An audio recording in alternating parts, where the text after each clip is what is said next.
Result ඇවිල්ලා ඉන්න උසස් පෙළ කරන්න රිසල්ට් මදි මට්ටමක ඉන්න ළමයි ටික දෙනා වෙනුවෙන්.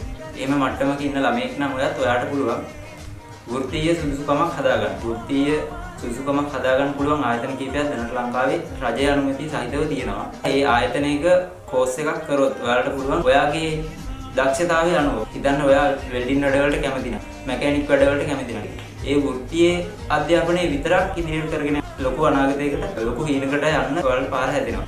ඉතින් ඔයාලට මේ අධ්‍යාපනය ලබා ගන්න පුළුවන් ආයතන ටෙක්නිකල් කොලෙජ්, VTA, NITA කියන ඒවා ප්‍රාදේශීය වශයෙන් දැනට පිහිටුවලා තියෙනවා. මේ කෝස් එකක් අවසන් වෙද්දී දෙන සර්ටිෆිකට් එක NVQ level වශයෙන් තමයි හම්බ වෙන්නේ. මේ අධ්‍යාපනය පටන් ගන්නකොටම NVQ level 3 එහෙම නැත්නම් level 4 කෝස් එකකින් තමයි ඒවා පටන් ගන්න ඕනි.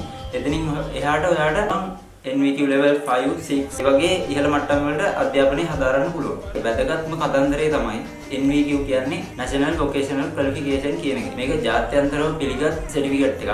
ඔයාලට මේක ලංකාව ඇතුලේ රැකියාව වෙළඳපොළට පමණක්ම නෙමෙයි විදේශගත වෙන්න එහෙම අදහසක් තියෙනවා නම් විදේශ රැකියාවලට ලොකු පිළිගැනීමක් තියෙන සර්ටිෆිකට් එකක් තමයි NVQ සර්ටිෆිකට් එක.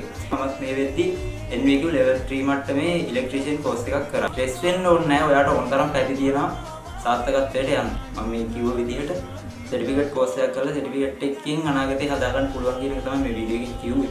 ඔයාලගේ නංගිලා මල්ලිලා ඉන්න නම් දැනුවත් කරන්න. එහෙම නැත්නම් මේක තව කෙනෙක්ට දකින්න ෂෙයා කරන්න.